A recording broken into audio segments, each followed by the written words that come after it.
Really mash out posse. When one dude is stumping, we don't jump people, we mash your ass the fuck out. It's the M.O.P.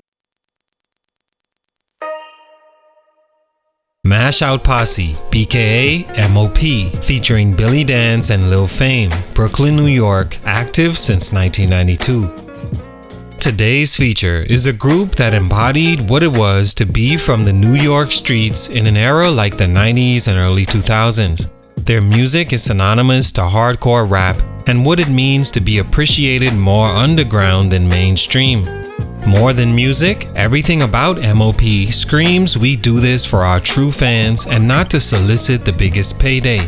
It's honorable and a true testament to their dedication and genuine love for music to be able to stay true to that for over 20 years and never really waver, even though they were caught in a time they could see the changes right in front of them to make rap more marketable.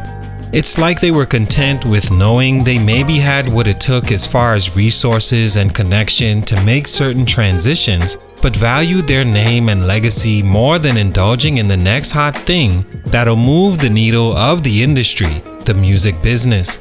For this, M.O.P paid a hefty price over their careers, and many would say they could have been much bigger artists had they found that sweet spot for how others were playing the game, that were from the same place they were and had the same street ties and image. An artist like 50 Cent, who I'd say played the street cred versus industry advancement game better than any other artist in hip-hop history.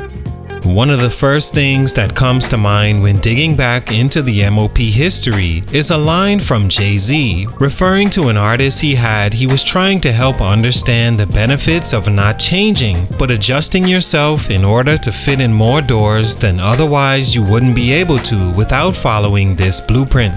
But the artist he spoke of just either didn't want to or couldn't waver who he was at heart, and that became the only thing that separated them in achievement. M.O.P reminds me of that artist and vice versa, how something within them couldn't allow them to be anything but who they were at heart, and it became what underground hip-hop fans from all over the world loved about them. When it comes to hardcore New York hip-hop from any era, it doesn't get more pinpoint in representation than I'd say M.O.P, and throw in Onyx in there as well, for making one of the hardest hip-hop songs in history in Slam, placed right next to Ante Up. Don't forget the remix, which to me was so much more enjoyable to see Busta spit one of his best featured verses and a young Remy Ma before anyone, even M.O.P, really knew who she was. They had chance after chance to clean up and follow the path of a lot of street artists gone marketable and would have gained a lot more to add to their resume, but stayed true to themselves and gained respect instead.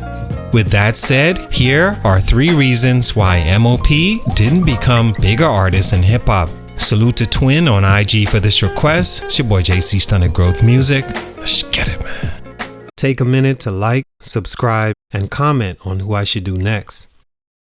M.O.P is a hip-hop rap group from Brownsville, Brooklyn, New York that came together organically as friends from the neighborhood that hang out and knew each other, growing acquainted before the music. Lil Fame dabbled in DJing and producing for fun, and Billy Dance would always walk around rhyming off top, but too busy running the streets to take it seriously. According to Fame, since 8 years old, they were on the street corner selling this or that until seeing so many friends killed or locked up, so decided they needed a different hustle to get them away from that game. They took their street gang Mash Out Posse and called themselves M.O.P and came out with the record How About Some Hardcore. It took off underground first and gave debut to legendary videographer Hype Williams. The song led to a deal with local Select Records and their first album in 1994, To the Death, produced almost entirely by Dr. Period, who did their biggest song Ante Up years later. M.O.P brought the passion, the realness, and were dead set on being just that, a gift and a curse. Stunt number 1, Too Gully. It's funny because salute to Twin on IG once again for this request. When he sent it to me, that's what he said in the message, and for that exact reason as a main contributor, M.O.P weren't bigger artists. Now, fans can take that how they want, and I can see it from both an artist and business side, understanding that M.O.P. genuinely only cared about being who they were, opposed to conforming to what everyone around them were doing in order to make more money or be elevated in music. As Billy Dan said, if only one person from the street comes up to him and says, "Hey man, I love M.O.P., it's equivalent to selling 100,000 records to the music fan that only likes them because they heard their song programmed on the radio. It wasn't about the money or fame for them. They wanted respect and they wanted to stay who they were, and a part of me feels even if they were open to, they didn't know how to be anything different. These were two street cats that grew up in the streets and loving being on the block all day every day, usually not venturing outside their territory for anything. So for them to get into the music business and networking and attempting to advance by mixing in with the likes of the industry must have been super foreign and uncomfortable for a group like M.O.P. Not to mention, just on personality and appearance, they didn't have a mainstream bone in their body. They came up through the 90s, where it began as come as dirty and rugged as you are early 90s, to cleaning up and tailoring yourself to be more marketable era of the late 90s, to the full get your shine on early 2000s, and still didn't or couldn't change to fit the mold, and it limited their audience, therefore hindering their sales and stature in the music business. They were too gully for mainstream, and no matter what, was never going to trade in the streets for the fame. Stunt number 2, Rockefeller and G-Unit not working out. The best two opportunities M.O.P. had to actually make the change and become more suited for mainstream were at different times. They had deals on the table to sign with Jay-Z and Rockefeller, and later on with 50 Cent and G-Unit. Two men that literally were from the same streets but became two of the biggest rappers in the game ever.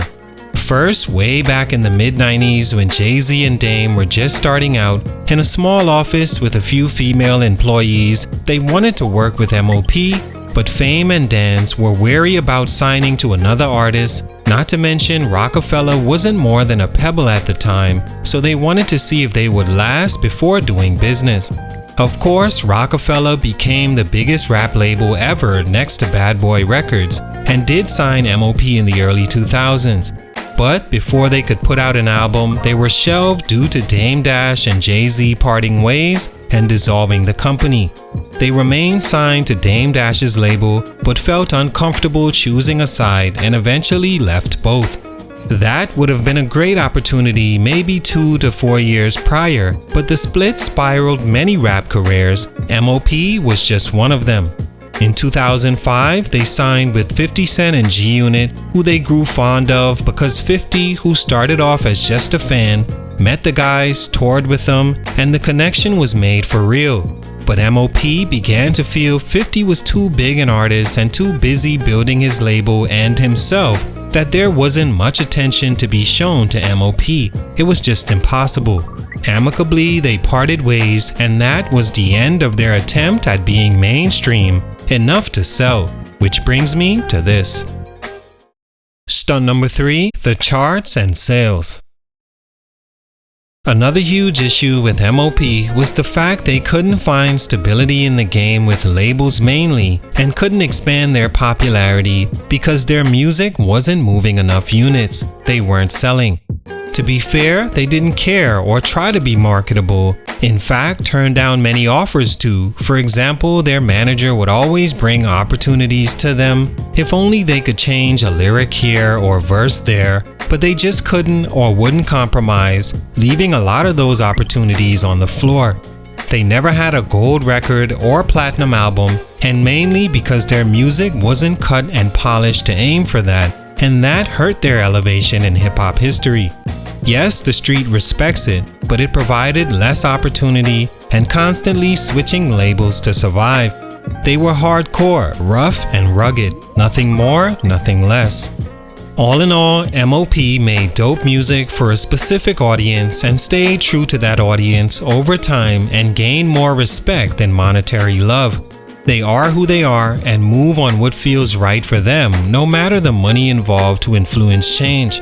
It cost them on the industry side, but for two guys from a small corner in Brooklyn, underground love and respect is more than enough. Salute, much respect, but for these reasons, their musical growth was stunted. It's your boy JC, Stunted Growth Music, and I'm out.